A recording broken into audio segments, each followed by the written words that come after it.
no se pudo hacer presencial a las 12, ¿no? Bien, hoy vamos a continuar con nuestros temas de lo que significa pues la parte de salud pública prácticamente en lo que es la pediatría, ¿no? Entonces, queremos cuidar, así que el propósito es justamente que nos lleguemos a un cambio en nuestra manera de ver la pediatría, ¿no? Desde un punto de vista social y comunitario, ¿ya? No al individuo enfermo, sino a la persona como sí, es lo que pretendemos actualmente. Hemos estudiado los primeros pasos de lo que es la pediatría moderna, lo que es pediatría social, ¿no? ¿Cuál es la importancia de la pediatría social? Hoy día vamos a ver lo que significa la situación de salud, ¿no? Es decir, ¿cuál es la realidad sanitaria en este momento de nuestros niños? ¿Ya? Y vamos a ver entonces por qué estamos haciendo hincapié en esto de la pediatría social, ¿no? Hay que cambiar nuestros paradigmas, ¿no? Aquello que hemos venido aprendiendo durante años, ¿no?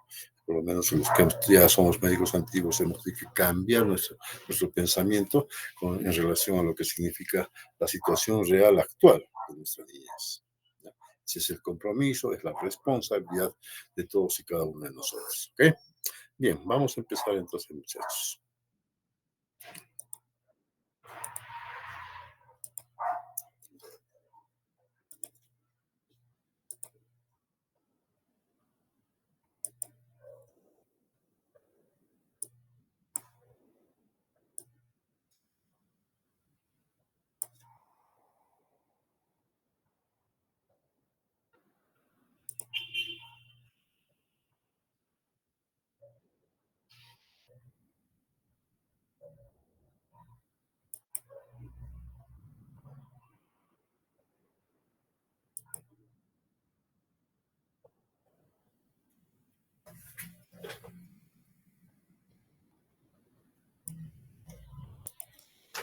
Bien, entonces hacemos un breve recuerdo de lo que hablamos de las situaciones de salud, cuáles son los factores, ¿no? Los factores que van a intervenir justamente en la salud del niño, ¿sí? Recordemos entonces que la situación de salud infantil está determinada por los determinantes sociales. Hemos visto en dos láminas exactamente cuáles son esos determinantes que están, digamos, en relación misma con el niño y con la familia, ¿no? ¿Cuáles habíamos visto? La pobreza en primer lugar, la malnutrición, el desempleo, la falta de acceso a la educación, servicios de salud y la exclusión social de ciertas poblaciones, ¿sí? Entonces, en resumen, lo que habíamos visto anteriormente, ¿ya? Muy bien. ¿Y cómo vamos a medir entonces esta situación de salud? ¿Cómo podemos decir si esa población infantil tiene indicadores o una situación de salud aceptable de acuerdo a sus derechos? Para eso nos vamos a valer de que los indicadores, ¿ya? Entonces son los indicadores que nos van a indicar cómo está el niño en este momento, ¿ya? Entonces, ¿qué son los indicadores? Son medidas de síntesis que contienen información sobre determinados atributos y dimensiones del estado de la salud y también el desempeño del sistema de salud. Entonces ya estamos hablando de los establecimientos del primer, segundo, tercer nivel, del personal que tiene la infraestructura, etcétera, ¿ya? Aparte, lógicamente, de lo que hemos visto, los factores del medio ambiente, ¿ya? Entonces, estos indicadores tienen como propósito reflejar la situación sanitaria de una población. ¿Cómo es que, cuando ustedes vayan al CEDUMS, lo primero que van a hacer es un diagnóstico situacional, ¿no es cierto? ¿Cómo está la salud en vuestro ámbito? ¿No? Y de acuerdo a esos indicadores, ustedes van a tomar medidas, ¿no? Que van a servir para vigilar las condiciones de salud de esa población a la que ustedes están, pues, entonces, predestinados a servir. ¿Ok? Eso es lo que queremos los indicadores. Entonces, son instrumentos de evaluación que nos van a permitir saber, en forma directa o indirecta, modificaciones del estado de salud. ¿Ya? O sea, una idea del estado de situación de una determinada condición. Bueno, en este caso, la condición de salud del ámbito geográfico, ¿no? De las personas que están a cargo de ustedes. ¿Ya? Entonces, los indicadores, ¿no? Ya sea una región, un país o comunidad, nos dan unas cifras, ¿no? Números concretos y comparables en forma de proporciones. ¿Se acuerdan ustedes, no? ¿Se acuerdan la tasa de mortalidad, la tasa de morbilidad, etcétera, ¿no? Entonces, llegando ustedes a su centro de salud, piden los indicadores, ya tienen un primer acercamiento a cómo es la realidad, no sé, de salud en ese colectivo donde están ustedes. Entonces, nosotros en pediatría tenemos que valernos bastante de lo que son los indicadores, mucho. ¿Ya? Nos va a decir cómo estamos haciendo nuestra labor en salud, cuáles son los resultados que estamos obteniendo y qué medidas vamos a tomar si es que no estamos cumpliendo exactamente con nuestras metas o nuestros objetivos. Bien. Entonces, cuántos los tipos de indicadores? Son dos específicamente, ¿no? Los básicos poblacionales y lo que nos interesa más a nosotros, los biodemográficos o específicos de salud. Entre los básicos poblacionales, recordarán ustedes, tenemos los indicadores demográficos y los socioeconómicos, ¿no? Dinámica poblacional, tasa de crecimiento poblacional, población total, población urbana, rural, densidad poblacional, ¿no? Que tenemos que saber manejarlos también, ¿no es cierto? Y los socioeconómicos también tenemos que saber cuál es el PBI per cápita, la población alfabeta, años de escolaridad, acceso a servicios públicos y la línea de pobreza. Entonces, fíjense, el médico ya no solamente pues, se dedica a curar, ¿no? Tiene que saber una serie de condiciones que nos van a permitir saber determinar exactamente la situación de salud de la población. Y los indicadores específicos de salud son dos, ¿ya? Los más importantes, los positivos y los negativos. Los positivos de salud, vida, y los negativos de enfermedad, muerte. ¿Cuáles estamos empleando actualmente? Los negativos, ¿no es cierto? ¿Cuántos niños han muerto por COVID? Ya, tasa de mortalidad infantil por COVID. ¿Cuántos niños han enfermado de COVID? ¿No es cierto? Entonces, son los de enfermedad o muerte. Pero ¿qué nos interesa a nosotros actualmente en el pleno siglo XXI? Los positivos. ¿Ya? ¿Cuándo son positivos?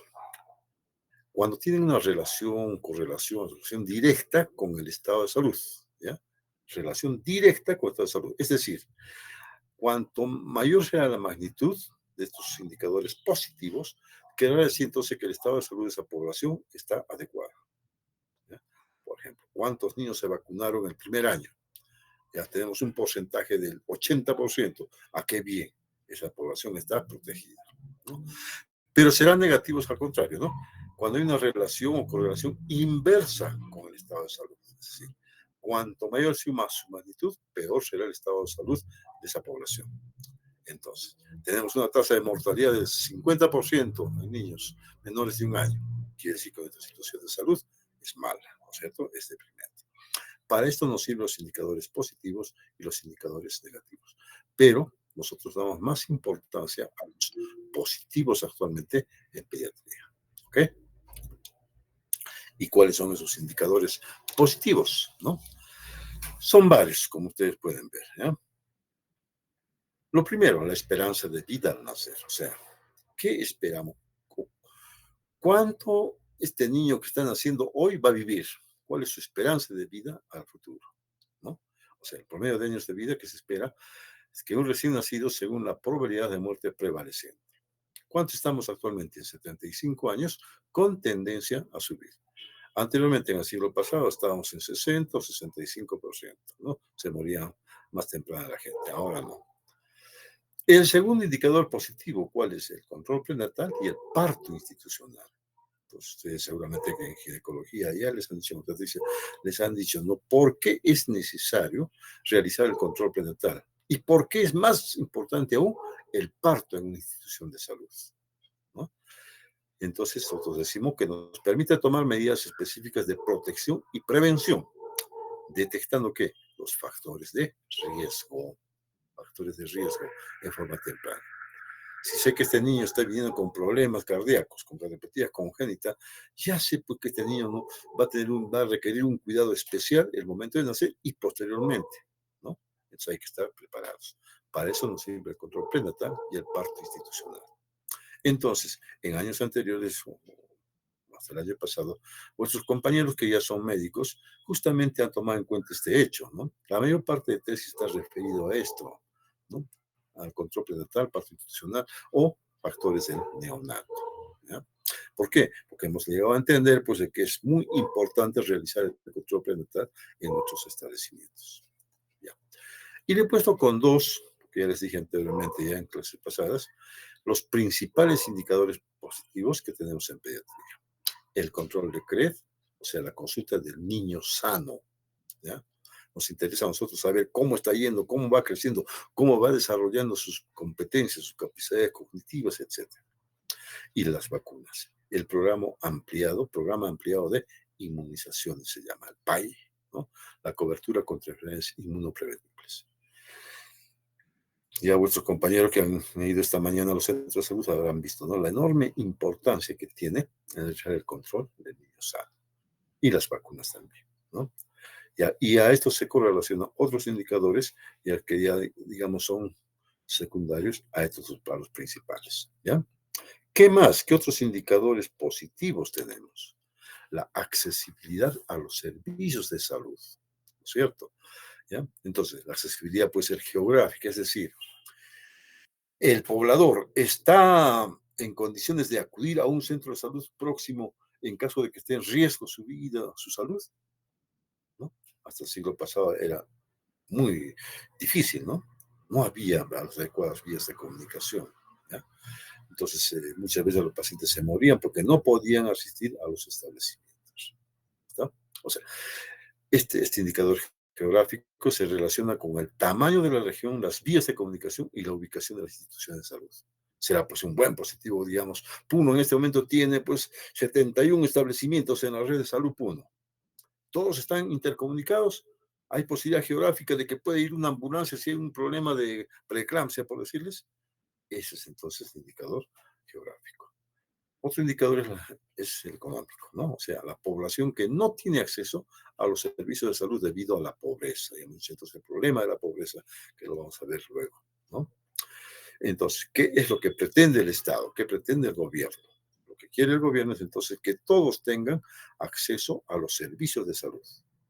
¿Qué se llama eso? El Servicio Integral Único de Salud.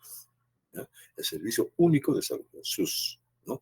Hasta ahora estamos con el SIS, Servicio Integrado de Salud.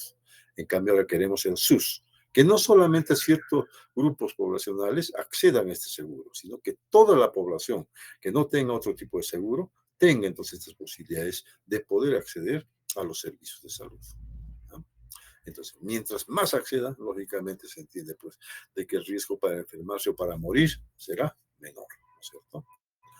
Otro aspecto, el aspecto cultural, ¿no es cierto? El nivel educativo, ya hemos dicho, ya tan importante, tan, caramba, es tan complementario de nuestras actividades. A mayor educación, mayor capacidad, ¿no es cierto?, de discernir, de decir, no, sí, pues esto me conviene, esto no me conviene. No tienen educación, entonces son presa fácil, pues entonces de otros tipos de circunstancias, ¿no? Porque no pueden, digamos, tomar una decisión adecuada, ¿ya? Entonces, el nivel educativo tiene relación directa con la esperanza de vida, inversa con la mortalidad infantil. Lógico, ¿no es cierto? Por eso les decía, pues anteriormente, tenían 10 hijos, de los cuales se morían 7, solamente quedaban 3, ¿no? ¿Por qué? Porque no había el conocimiento, ¿no?, de cómo cuidar a sus hijos, ¿ya?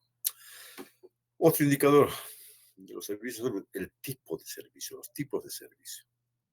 O sea, ¿qué es lo que queremos? ¿No? Promocionar esto que ya les dije en la primera clase, la cultura de la salud, no la cultura de la enfermedad. Es decir, estar sentado en su escritorio en el hospital esperando que vengan los pacientes. Adelante, señora, pase, tome asiento, abra la boca, muy bien, o escuche con estetoscopio. Eso era antes, ahora no. Ah, muy bien, ha venido usted acá, señora, pase usted. Muy bien, a ver, pues muéstreme su carnet de crecimiento y desarrollo, cómo están sus vacunas, cómo está el crecimiento, cómo está el peso, la talla, ¿no es cierto? ¿Tiene anemia, no tiene anemia? Entonces ya la atención dijimos que es de tipo integral, ¿ya? Ya no es individual, ¿ya? Esos son los indicadores positivos. Reitero, ¿no? Los principales son el CREF y las vacunas. Y entre ellos el CREF, es el que comanda todo esto. Si han leído la norma técnica de CREF, entonces se habrán dado cuenta entonces cuán importante es conocer este aspecto, ¿ya? Y lo vamos a hacer eso en prácticas. Vamos a desarrollar la norma técnica de CREF. Bien. Y los indicadores negativos son los de muerte, dijimos, ¿no? Enfermedad, muerte. Mortalidad, ¿cuántos muertos hay por cada 1.000 habitantes? O de morbilidad, daños y enfermedades que pueden presentar los niños. ¿Ya? Anteriormente decimos, y actualmente seguimos, ¿no? Tasa de mortalidad infantil en Perú versus tasa de mortalidad infantil en Bolivia versus tasa de mortalidad en Cuba, en Chile, etc. ¿No? Todavía estamos con ese problema.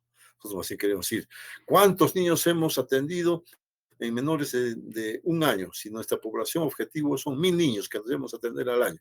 He atendido 900. Ah, qué bueno. Muy bien.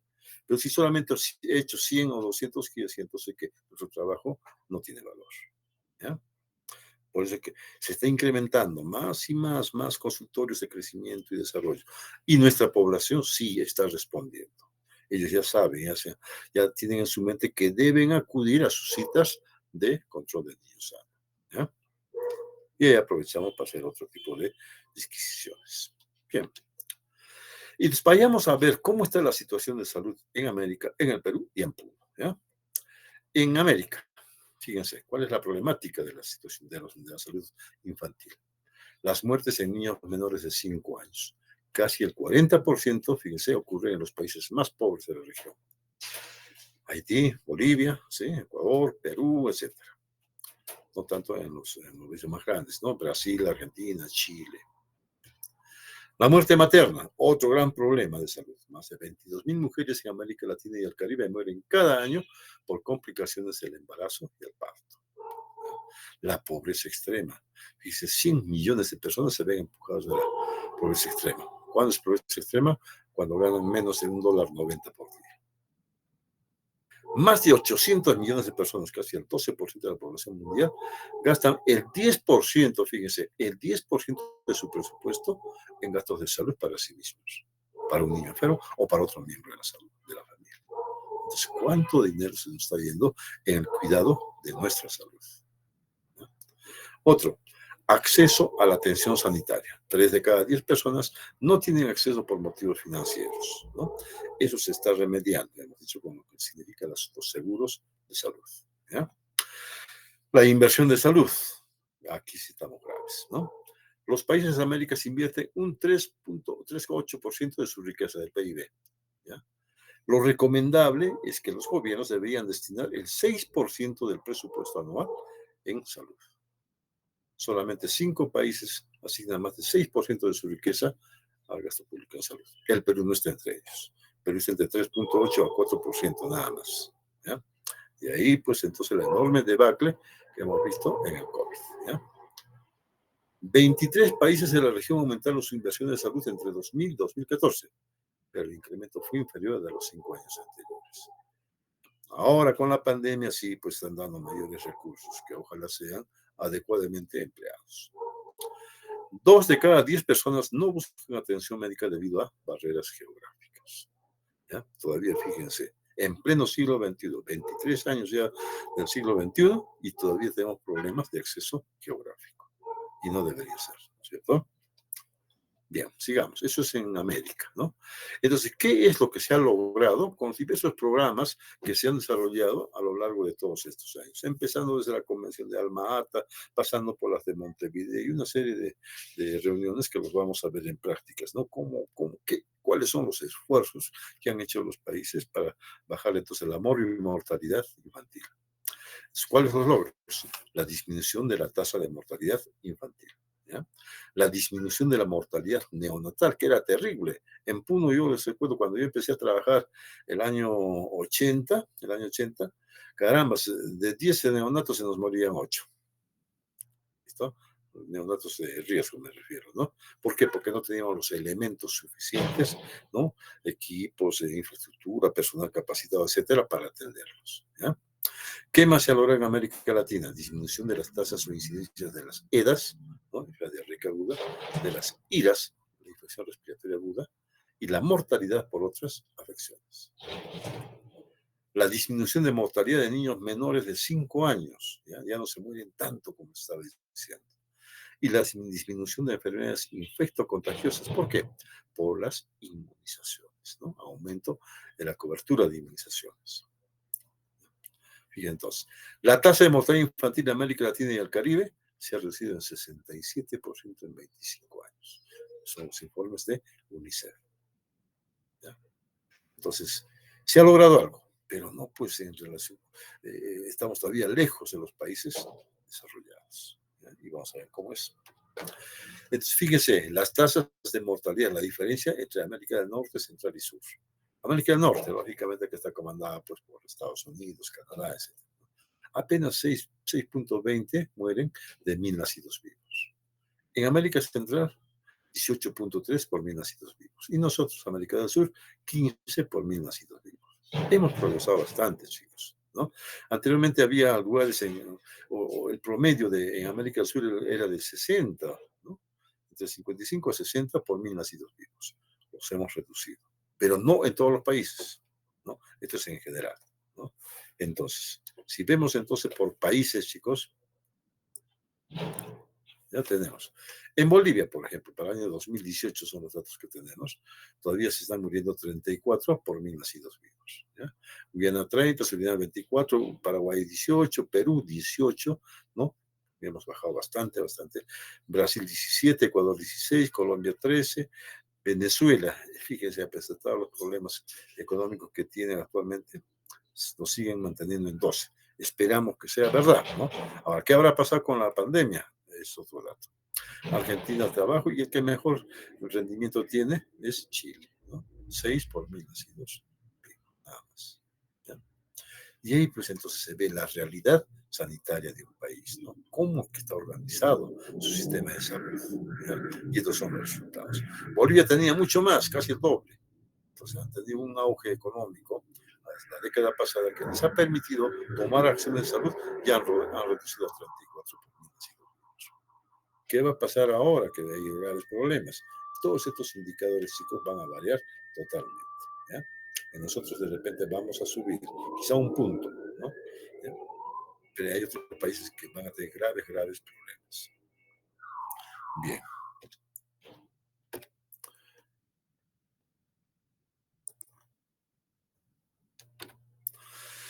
¿Cuál es la situación de salud en el Perú? Uno de los logros alcanzados, de los mayores logros alcanzados, es la tasa de la disminución, ¿no? Reducción de las tasas de mortalidad infantil y neonatal. ¿Ya? Hemos estado muy contentos hasta el año 19. Caramba, se bajó totalmente. Ya teníamos equipamiento, teníamos material, recursos que nos ha permitido combatir entonces los problemas de los niños. ¿Ya? Entre 2000 y 2018, fíjense, la tasa de mortalidad neonatal se redujo en más del 50%. ¿Ya? Mientras que la tasa de mortalidad de la niñez se redujo a casi 2/3, ¿ya? En ese mismo periodo, ¿no? 66-70%. ¿No? Se trabajó, hubo bastante trabajo en todo el país, ¿no? Eso significó pues que tuvimos que capacitarnos, reentrenarnos, ir al exterior, estar en contacto con otros países, saber cuál era su realidad sanitaria, cómo ellos se enfocaban los problemas. Y vinimos aquí al Perú mediante un proyecto, se llamaba el Proyecto 2000, ¿no? Que justamente pues sus objetivos, sus metas eran muy altas, muy difíciles de cumplir, pero lo hicimos, ¿no? Se llegó casi, digamos, a un 80% de aquello que nos habíamos propuesto, ¿ya? Pero fue necesario un trabajo arduo, sobre todo en lo que se refiere a vacunas, ¿ya? En vacunas ha sido bueno, nuestro principal caballito de batalla. Ir a las comunidades, ir casa por casa, ir conversar con las autoridades, y la gente respondió. ¿Listo? Sin embargo, dice, persisten factores como la pobreza, sí, todavía la tenemos, la desnutrición, inadecuada atención, precaria prestación de servicios, ¿ya? Que impiden alcanzar cifras de países desarrollados. Es verdad, nos falta aún trabajar. Este es el aspecto que más nos debe preocupar, el estado nutricional. Dice que los estados han sido heterogéneos, estamos hablando de 2020. Entre los años 2000 y 2019 se registraron avances importantes contra la desnutrición crónica, flagelo, sobre todo en Puno, en las zonas, en las provincias del norte, ahí donde tenemos graves problemas, ¿ya? Desnutrición crónica infantil. Una reducción de la prevalencia de más de la mitad. Pasamos de 31.3 al 12.2%. ¿Listo? Pero, ¿qué ha pasado? ¿Qué habrá pasado entre el año 2020 a la fecha con la pandemia? Todavía no tenemos datos, pero seguramente esto se ha incrementado nuevamente, ¿ya? Anemia, ahí sí que estamos graves, ¿no? El 2019, fíjense, en niños de 6 a 36 meses, que es el propósito del programa contra la anemia, ¿ya? Hasta los 36 meses. La anemia en Perú bajó de 43.5 a 40.1, ¿no? Menos 3.4. La meta es llegar al 30%. ¿Ya? Estamos haciendo todos los esfuerzos necesarios, ¿listo? Para hacerlo. Y hay respuesta de la población. Ellos ya saben ya cómo se debe, qué se debe hacer, perdón, para reducir este anemia. La alimentación, los factores culturales, educativos, etcétera. Pero hay situaciones que nos llaman la atención. ¿Por qué en Puno, no? Puno ciudad, digamos, en salud, ¿no? Que generalmente son personas de la clase media, ¿no es cierto? Que tienen un sueldo, tienen ingresos. ¿Por qué hay también alta incidencia de anemia? ¿Qué sucede? Es un estudio que todavía está incompleto, ¿no? En la facultad. Sacaron el estudio en ciencias de la salud, en nutrición, ¿no? Pero no es convincente. Debe haber algo que quizás sean los indicadores que nos están poniendo. Hay unos factores de conversión que se llama, ¿ya? Que nos dicen, tienen valor tanto de hemoglobina, pero hay que restarle un valor, ¿ya? Referencial, porque están ustedes en altura. Quizás esté fallando ahí, porque es increíble, les digo, ¿eh? Hay niños que sus papás trabajan, ambos trabajan, pero están con anemia, ¿no? Será quizás también cambios en los hábitos dietéticos, etcétera, no sé. Va a ser un trabajo muy difícil de hacerlo, pero hay que hacerlo, ¿no? Ustedes son los que tienen que hacerlo por jóvenes, ¿ya? Muy bien, si seguimos hablando de anemia, decimos que en Pasco se redujo en menos 8,5%, Amazonas menos 8,1%, San Martín menos 5,3%. Así les pongo en rojo. Puno subió a 69,4 más 2,2% y Cusco subió a 64,7%. ¿No? Fíjese entonces la triste realidad de Puno, de los departamentos, de las regiones del sur sobre todo, ¿no? Y viene pues todo este descontento, no creen ustedes que es política simple, no, la gente se da cuenta de que estamos mal, pues, en relación con nuestros paisanos del norte, del centro, etcétera, no, estamos mal, nos han marginado, y eso es verdad, ¿ya? No hablamos acá de política, pero hay que decir las cosas. Bien. En los últimos años tenemos otro flagelo, ¿ya? ¿Cuál es? El sobrepeso y la obesidad, que ha adquirido mucha importancia en los niños, niñas, adolescentes. Fíjense, entre el 2007 y 2018 el sobrepeso, ¿ya? Entre 5 y 9 años creció del 16,9 al 21,8%. Y en ese mismo lazo, la obesidad, ustedes ya saben que es diferente sobrepeso de obesidad, aumentó en más del doble, 15,6%. Son datos del Instituto Nacional de Salud, Instituto Nacional de Salud del 2020. ¿Ya? Entre los adolescentes, la prevalencia de sobrepeso aumentó de 12,9 a 19,5 entre 2007 y 2018. ¿Ya? Los gráficos les voy a poner en la separata que les voy a entregar. ¿Ya? Fíjense entonces, otro flagelo que ya tenemos, sobrepeso y obesidad. En adolescentes, el sobrepeso en ámbito urbano, 24,1%. Fue casi el triple que en el ámbito rural, 8,2%. Y la obesidad en el ámbito urbano, 14%. 6 veces mayor con el campo, ¿no? Que es 2,4%. ¿Qué significa? ¿Cuál será la explicación? ¿No? ¿Por qué está aumentando? Antes había gorditos y eran pues esporádicos, ¿no? En el colegio era pues, ¿qué les digo? Caramba, motivo de siempre de acciones risueñas, molestarlo al gordito. Ahora hay bastantes. ¿Ya? En Juliaca, ustedes lo que vi en Juliaca, y ustedes han ido a Juliaca, van a ver bastantes chiquitas. ¿Será que ha cambiado, digamos, el aspecto económico mismo de esta zona? ¿No? Ya, antes son ahora pues agricultores, mineros, ¿no es cierto? ¿Ya? Entonces, de repente el aspecto económico ha inducido pues a que tengan un mejor tipo de alimentación, pero no la sana, ¿no? No la adecuada. Entonces, eso se manifiesta con el sobrepeso y la obesidad. Dentro de unos pocos años, chicos, unos 5 años más, sobrepeso y obesidad va a ser un problema de salud pública, al igual que la desnutrición. Entonces, alerta también ahí. Para eso es el control de niños sanos. Está tomando ya precauciones. Decirle, señora, ¿sabe qué? Fíjese, en la curva de crecimiento, su hijito se pasó, la línea negra para arriba. Está en sobrepeso. Alerta, tome usted las acciones necesarias. No será problemas gineco-endocrinos, no sabemos. ¿Qué más? La pandemia por el COVID-19 afectaba la salud de las niñas, niños y adolescentes en diferentes ámbitos. Lógico, ¿no es cierto? Les han visto, ¿ya? Uno de los principales problemas que se ha encontrado luego de la pandemia es en este estudio del Ministerio de Salud de 2021, 34% de niñas y niños adolescentes tuvieron problemas de salud mental, ¿cierto? Por el encierro, ¿no? 29% de las y los adolescentes estaban en riesgo de presentar problemas de salud mental de tipo emocional, conductual o atencional. Ya también les dije, ¿no es cierto? De acá a unos 10 años o 15 años van a obtener los resultados, ¿ya?, en la población que actualmente es, decimos infantil, ¿no es cierto? Los niñitos de 3, 4 años. Va a empezar a haber graves problemas sociales, muchachos, ¿ya? Uno por la pandemia, otro por la pobreza, otro por los hábitos, etc. Bien. Otro aspecto que al Perú nos preocupa son los servicios de salud, o sea, aquellos desafíos para brindar una atención de calidad a la población. Cuando hablamos entonces de atención primaria de salud, que lo vamos a hacer en prácticas también por su importancia, ¿no?, decimos que toda atención debe ser adecuada en calidad y en oportunidad.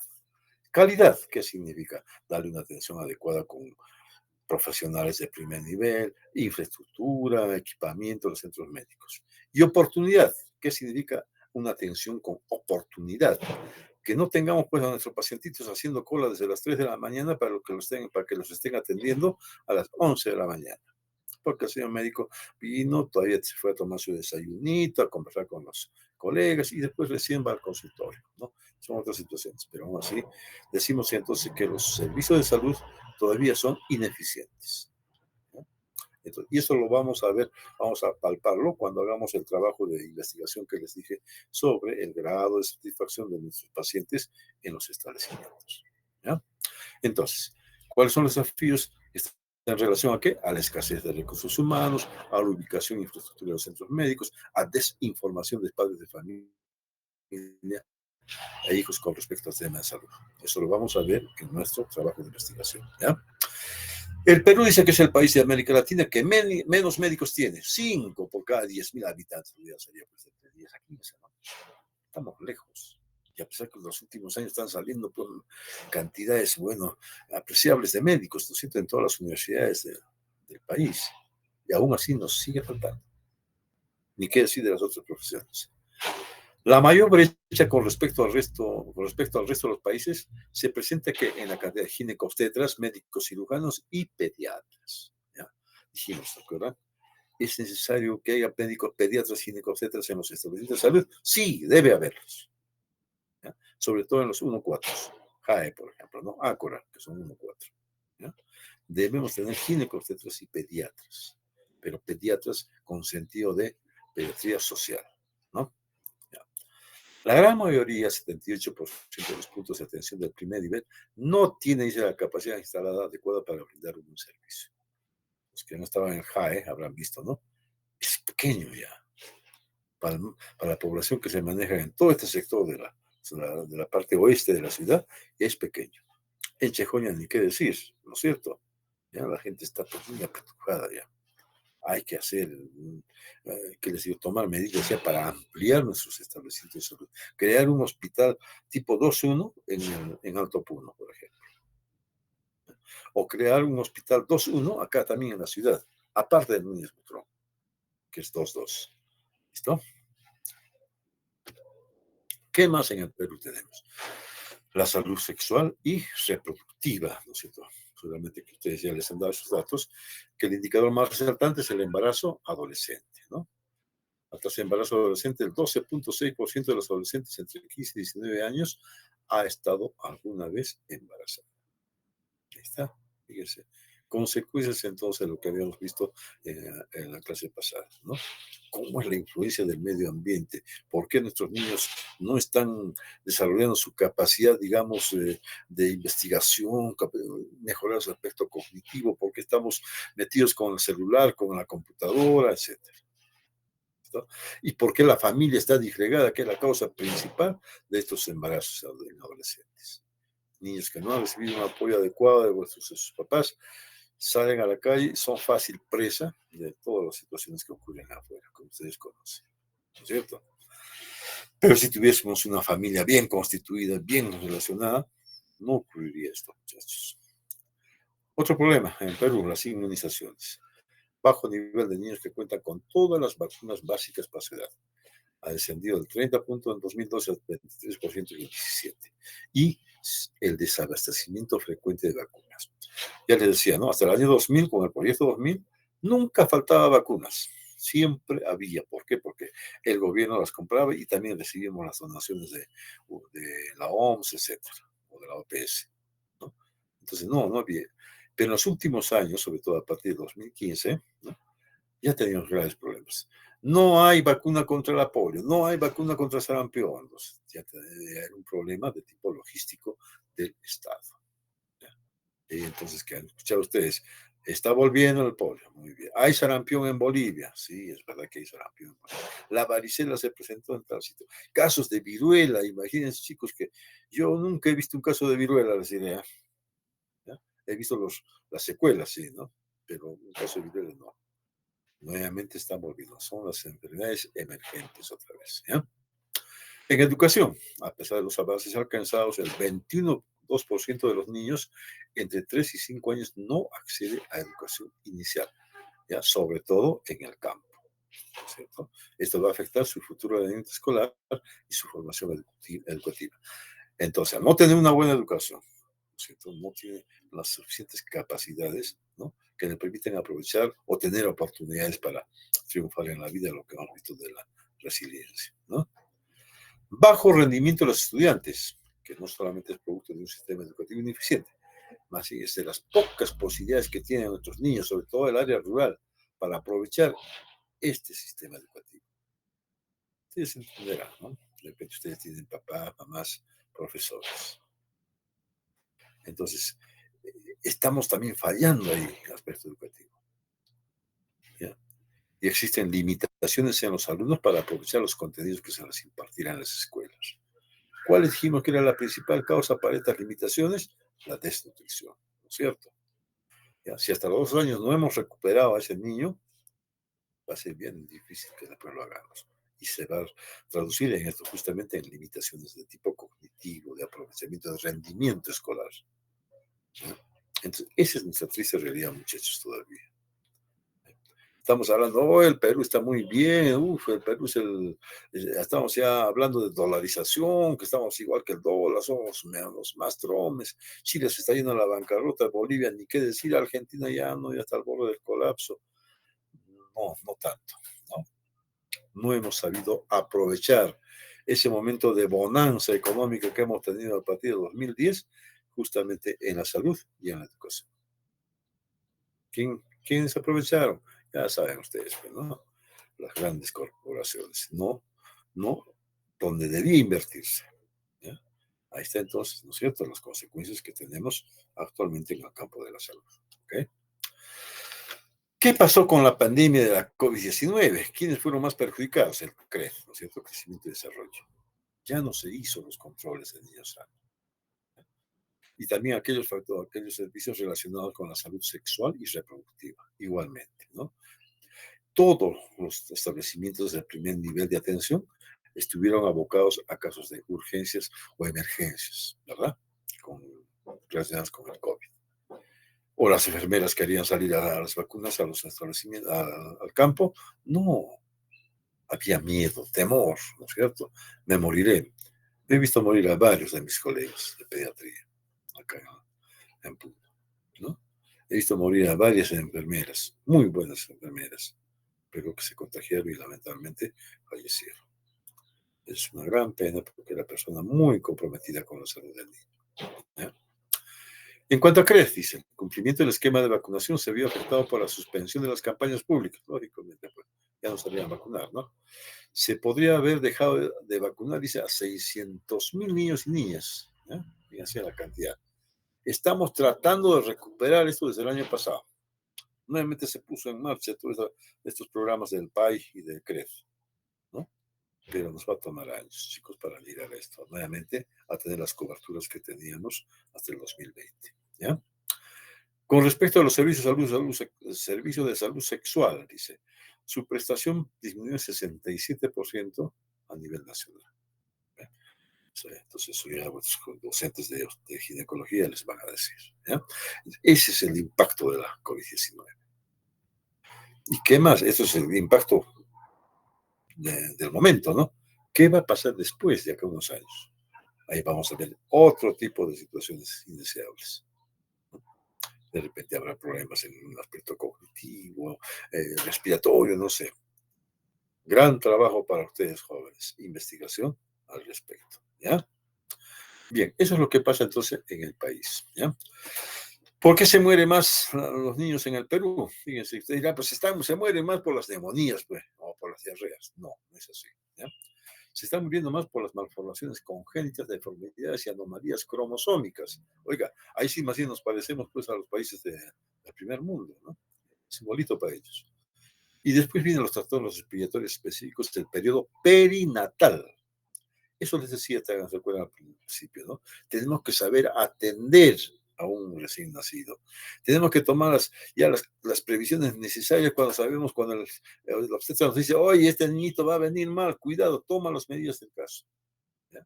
Ahí está por las asfixias perinatales, la enfermedad de membrana hialina, el SAM, no sé, la aspiración a líquido meconial, etcétera, etcétera. ¿Ya? Y si no estamos preparados, muchachos, para atender adecuadamente a estos niños, van a continuar, ¿no? Van a continuar muriéndose bastantes niños. ¿Ya? Y después ya vienen en tercer lugar las infecciones respiratorias bajas, ¿cierto? Las neumonías, la bronquiolitis, etcétera. ¿Ya? Accidentes que obstruyen la respiración, fíjense, a ver. Infecciones específicas del periodo perinatal. Ahí está, otra vez, ¿no? El periodo perinatal. Sepsis neonatal. ¿Por qué les da sepsis a los bebitos recién nacidos? ¿Cuál ha sido la causa de que se hayan infectado? Ah, pues no, les hemos hecho una buena atención, pues con calidad, con higiene, lavarse las manos, atenderlos con guantes, etc. ¿No? En el campo al menos, ¿para qué decir, no? Están cortando el cordón umbilical con tijera o con un vidrio. Ahí viene el tétanos neonatal, etc. ¿Ya? La septicemia, excepto neonatal que viene acá, infecciones específicas. La sepsis en los niñitos. Accidentes de transporte terrestre, han visto ustedes cuántos se mueren cada día, ¿no? Enfermedades infecciosas intestinales. Recién vienen, fíjense, en el puesto 9, sí, pues, ¿no? Las EDAS. Actualmente ya no se muere casi, ya no, nadie debe morirse por EDA, jóvenes, por deshidratación. Sí, sería un crimen, francamente, que se muera un niño con EDA. Significa que no hemos aprendido nada. Y esto sí, más bien les voy a dar, a hacer duro en las prácticas, ¿no? Que vamos a hacer en el hospital. Resolver casos de deshidratación, desconsuelo, irritación oral, rehidratación endovenosa rápida, rehidratación endovenosa lenta, de tal manera que ustedes estén perfectamente bien imbuidos, capacitados en lo que es el tratamiento de las deshidrataciones. ¿Ya? Otro, accidentes por ahogamiento, sumersión, leucemias, fíjense, a ver, imagínense, hay bastante. Acá en Puno hay bastante, leucemia, sobre todo en el área rural. ¿Por qué? No lo sabemos. Retardo de crecimiento fetal, desnutrición fetal y gestación. ¿Culpa de quién es esto? De nosotros, los de salud, ¿no es cierto? ¿Cómo no voy a permitir yo, si estoy haciendo mis controles prenatales, tomar previsiones si ese niño no está creciendo bien? Inmediatamente actúo, ¿no? ¿Qué está pasando? ¿Qué sucede? ¿Por qué no crece este bebito? ¿No? ¿Por qué está flaquito? ¿Van a hacer mal con prematuridad extrema, etcétera? ¿No? O en la gestación. Entonces, fíjese, todos estos problemas psicosociales capaces, o somos capaces nosotros, los médicos, de abordarlos, ¿cierto? Respiratorias agudas bajas, claro, ¿cómo no voy a saber manejar una neumonía, por amor de Dios? ¿Cómo no voy a saber manejar una bronquiolitis como médico general? No es cosa del otro mundo. No es necesario ser un especialista. Voy a manejar una sepsis neonatal. No, no tiene que ser el especialista, porque yo no puedo. No es así, jóvenes. Ustedes tienen que estar en las condiciones necesarias para tener una sepsis neonatal, por ejemplo. ¿Ya? Quizás no puedan atender problemas respiratorios específicos, ¿no? Un síndrome de membrana hialina, porque van a necesitar ventiladores, una serie de aparatos, el AGA, etcétera, ¿no? Pero hay otras entidades que sí ustedes lo pueden manejar como médicos generales en sus establecimientos. Bien, ¿Qué significa esta tablita? Es la tasa de mortalidad infantil, ¿ya? Fíjese cómo ha sido la evolución del Perú desde el año 2000 hasta el año 2018. Fíjese, se nos morían 40,6 por mil nacidos vivos. Casi la mitad se morían, ¿no? Actualmente estamos en 7,8, hicimos 18, redondeando, ¿ya? Entonces, es así. Poco a poco se ha ido disminuyendo. ¿Por qué? Porque nosotros dijimos, bueno, hay que tomar las previsiones necesarias. ¿Trabajamos o no trabajamos? Pues nos ponemos la camiseta de los niños y empezamos a trabajar.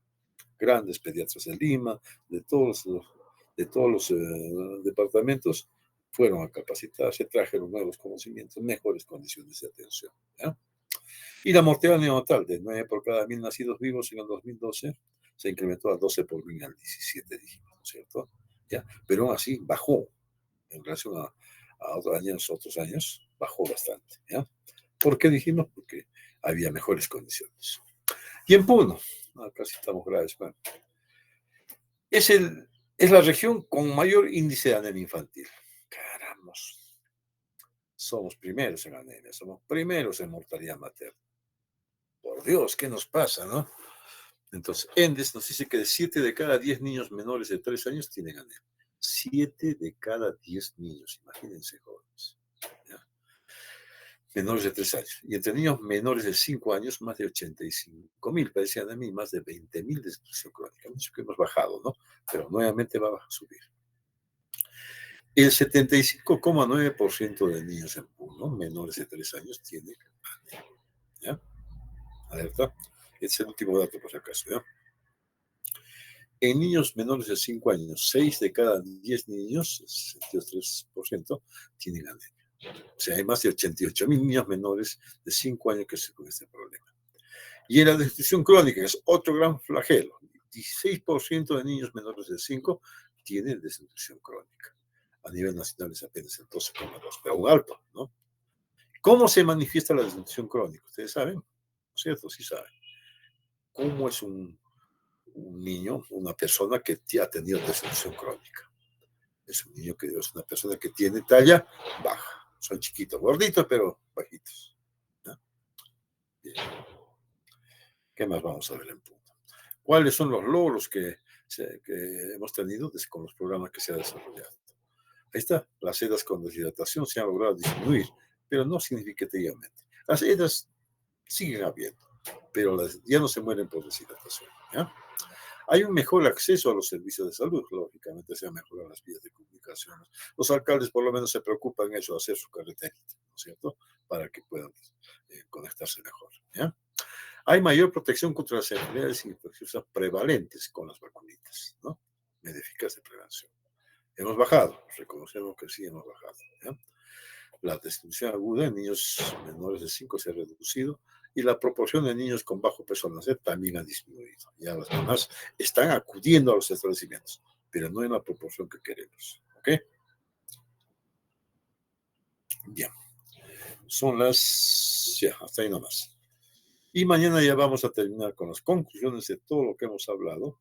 Vamos a ver lo que es salud familiar, que es muy importante también, y luego vamos a hacer lo que es los factores de riesgo, ¿no? Porque hemos visto los determinantes de salud. ¿Ok? Bien, muchachos. Entonces,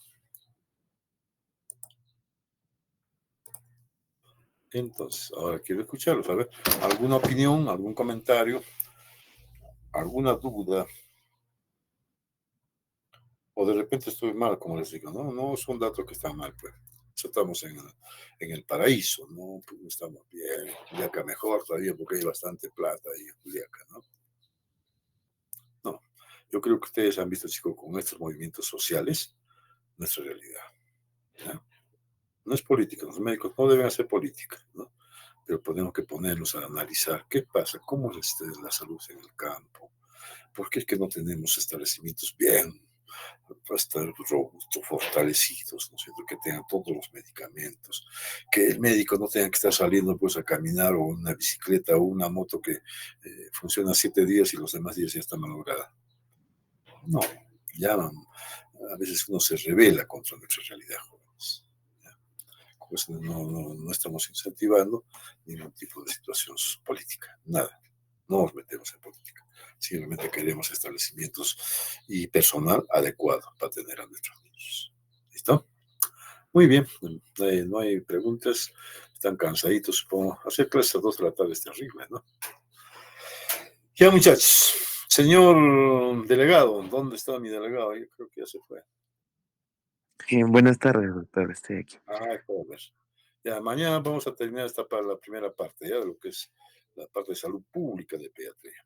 ¿A qué hora lo vamos a hacer?